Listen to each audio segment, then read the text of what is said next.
باید گفت که فعل get up در زمان حاضر در شخص سیوم به شکل gets up استفاده برده می شود. سلام علیکم دوستداران زبان آموز. ممنون هستم که بار دیگر با شما در برنامه روزواژه صحبت دارم. و تصمیم گرفتیم که سری هر فرصت با شما واژه‌های سر استعمال زبان انگلیسی و استفاده آنها در جمله را بررسی کنیم. واژه امروزه ما فعل get up از خواب خستن یا از خواب بیدار کردن می باشد. بیایید با فعل get up در زمانهای گذشته ساده، حاضره ساده و آینده ساده جمله می سازیم. بیایید رفتیم. زمان گذشته ساده. فعل get up در زمان گذشته تغییر شکل نموده got up استفاده می شود. This morning I got up earlier than normal. نسبت به هر وقته این سحر بر وقتتر از خواب خستم. She got up earlier and went out. او 2 ساعت پیش از خواب خسته به بیرون رفت. Yesterday my brother got up very early.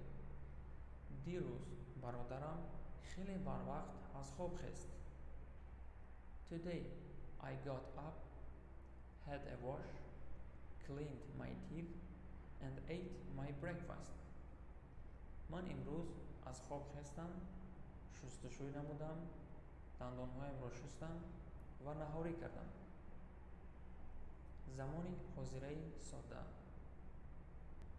We normally get up at 7:45.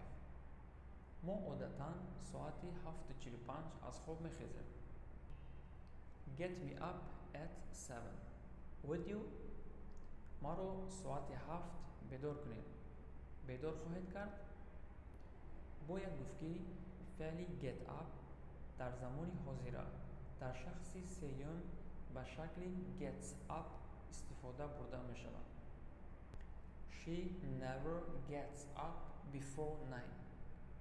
او هیچگاه پیش از ساعت 9 از خواب نمی خیزد. They should wait until he gets up. آنها باید انتظار شوند تا که او از خواب خیزد. زمان آینده ساده. They will get up in 20 minutes. آنها پس از 20 دقیقه از خواب میخیزند. Will you get me up at 6 tomorrow? آیا پگاه مرا ساعت 6 از خواب بیدار میکنید؟ I will get up at 5 tomorrow. من پگاه ساعت 5 از خواب میخیزم. Sleep early. I will get you up at 6. بر وقتتر خواب کن. من تو را ساعت 6 بیدار میکنم. خب دوستداران زبان آموز، ویدیوی ما اینجا به آخر میرسد. تا ویدیوی آینده خداحافظ.